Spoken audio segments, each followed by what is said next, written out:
میری بیوی نے چھت پر بنے کمرے کو کلینک بنا لیا، جہاں وہ 5 عورتوں کا ایسا شتیہ علاج کرتی کہ وہ جلد ہی حاملہ ہو جاتی، اور میری ڈیوٹی سیڑھیوں کے پاس بنے کاؤنٹر پر لگا دی اور سختی سے منع کر دیا کہ اوپر اندر ہرگز نہیں آنا، کیونکہ اندر عورتوں کا علاج ہوتا ہے۔ میں مان جاتا، کیونکہ میری بیوی ڈھیروں پیسے جو کما رہی تھی، مگر مجھے اس وقت بہت حیرانگی ہوتی جب کلینک میں وہی عورتیں جاتی جنہوں نے ٹوپی والا برقع پہن رکھا ہوتا۔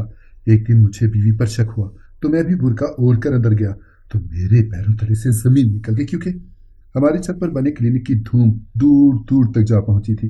میری بیوی سارا دن چھت پر بیٹھی 5 عورتوں کا معائنہ کرتی رہتی تھی، میں کاؤنٹر پر کھڑا اپنی ڈیوٹی سر انجام دیتا تھا۔ میری بیوی نجمہ مجھے بھی اچھی خاصی تنخواہ دیتی تھی، زندگی میں بڑا چین تھا۔ ہم دونوں میاں بیوی دونوں ہاتھوں سے پیسہ کما رہے تھے۔ میں آج پھر کاؤنٹر پر کھڑا اپنی ڈیوٹی سر انجام دے رہا تھا جب ایک مرد اور عورت میرے پاس آئے اور نجمہ سے ملنے کی اجازت مانگنے لگے۔ میں نے اس عورت کو نجمہ کے کلینک میں داخل ہو جانے دیا تھا، جبکہ اس کے شوہر کو سیڑھیوں کے پاس پڑے صوفے پر بیٹھنے کو بولا، لیکن وہ کلینک میں جانے کی ضد کرنے لگا۔ میں نے اس مرد سے کہا، بھائی صاحب، اوپر کلینک میں صرف آپ کی زوجہ ہی نہیں گئیں، اور بھی بہت ساری خواتین موجود ہیں۔ ہمارے ہاں علاج مکمل رازداری سے ہوتا ہے، اس لیے میں آپ کو اندر جانے کی اجازت نہیں دے سکتا۔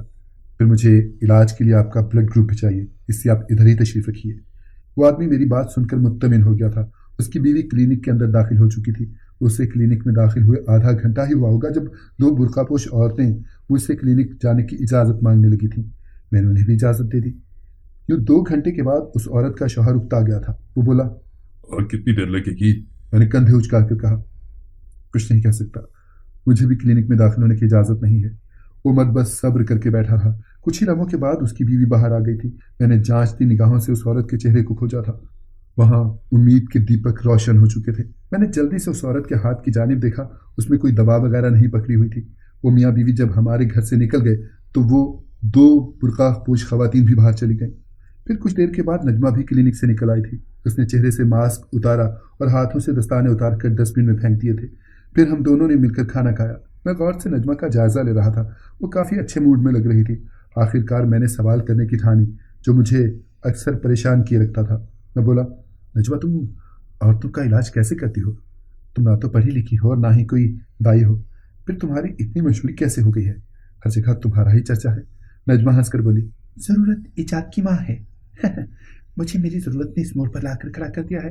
میری وجہ سے کتنی عورتوں کے گھر ٹوٹنے سے بچ گئے ہیں۔ میں خاموش ہو گیا۔ نہ جانے نجمہ مجھ سے اس قدر رازداری کیوں برتی تھی۔ میں اس کا شوہر تھا، کم از کم اسے مجھ سے تو یہ راز شیئر کر لینا چاہیے تھا۔ پہلے تو مجھے نجمہ کے کسی کاروبار میں کوئی دلچسپی نہ تھی۔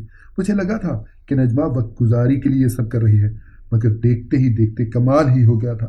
فقط 1 سال کے اندر اندر نجمہ کے کلینک کی دھوم دور دور تک جا پہنچی تھی۔ کچھ عورتیں ایسے شہروں اور قصبوں سے علاج کروانے آتی تھی جن کا ہم نے پہلے کبھی نام بھی نہ سنا تھا۔ دراصل بانجھ پن ایسا مرض ہے جو ہر تیسرے چوتھے گھر میں پھیلا ہوا ہے۔ اکثر تو ایسے بھی ہوتا ہے کہ عورتیں بانجھ ہوتی بھی نہیں ہیں، بس قدرت کی طرف سے ہی دیر ہوتی ہے، مگر ان عورتوں کے سسرال والے ان کا جینا حرام کیے بیٹھے ہوتے ہیں۔ جب نجمہ نے اپنا کلینک کھولا تھا تب اس کے پاس پورے سال میں فقط 2 عورتیں علاج کروانے آئی تھیں۔ اللہ کی کرنی سے ان دونوں عورتوں کے ہاں اولاد ہو گئی تھی۔ پھر اس کے بعد ہر جگہ ہی نجمہ کے کلینک کی باتیں ہونے لگی تھیں۔ اب تو ایک دن میں 20 عورتیں اپنا علاج کروانے آتی تھیں۔ نجمہ سے اکیلے یہ سب سنبھالنا مشکل ہو گیا تھا، اس لیے اس نے مجھے سیڑھیوں کے پاس ہی کاؤنٹر بنوا دیا۔ پھر اس نے میری تنخواہ بھی لگا دی تھی۔ ہمارے گھر میں دولت کی ریل پیل ہو گئی تھی۔ میرے بچے اعلیٰ اسکولوں میں پڑھنے لگے تھے۔ انہوں نے بہترین لباس پہننا شروع کر دیا تھا۔ نجمہ ان کو طرح طرح کے کھانے کھلاتی تھی۔ پہلے تو وہ 2 وقت کی روٹی کو بھی ترس جاتے تھے۔ اب میں نے بھی نجمہ کے کاروبار میں دلچسپی لینی شروع کر دی تھی۔ اب میں ہر چیز پر گہری نگاہ رکھتا تھا۔ یوں ہوتا تھا کہ کوئی عورت علاج کے لیے آتی تو کچھ ہی لمحوں کے بعد کچھ برقع پوش خواتین بھی آ جاتی تھی۔ علاج کا عمل 4-5 گھنٹوں پر مشتمل ہوتا تھا۔ میں نے کئی بار نجمہ سے علاج کا طریقہ کار پوچھا، مگر وہ ہر بار میری بات کو ٹال دیتی تھی۔ نجمہ کا کلینک میرے لیے ایک ایسی جگہ بن چکا تھا جس میں میرا داخلہ ممنوع تھا۔ مجھے یہ بات تو سمجھ آتی تھی کہ میں مریضوں کی موجودگی میں اس کلینک میں داخل نہیں ہو سکتا، مگر جب وہ خالی پڑا ہوتا تھا تب وہاں جانے کی پابندی مجھے کچھ عجیب لگتی تھی۔ خیر، میں نے اپنے ذہن سے ایسے خیالات کو جھٹک دیا تھا۔ مجھے وہ وقت یاد آ جاتا جب میں بالکل ہی بیکار تھا۔ گھر میں 2 وقت کے کھانے کے بھی لالے پڑے ہوتے تھے۔ نجمہ مجھے سارا دن نکمے ہونے کے تانے دیتی نہ تھکتی تھی، جو میں ایک کان سے سن کر دوسرے کان سے نکال دیتا تھا۔ وہ کبھی پیار سے سمجھاتی تو کبھی لڑ جھگڑ کر میرا گھر چھوڑ کر اپنے میکے جا بستی تھی۔ میں تو شادی سے پہلے بھی نکما ہی تھا، کوئی کام کاج تو کرنا نہ تھا۔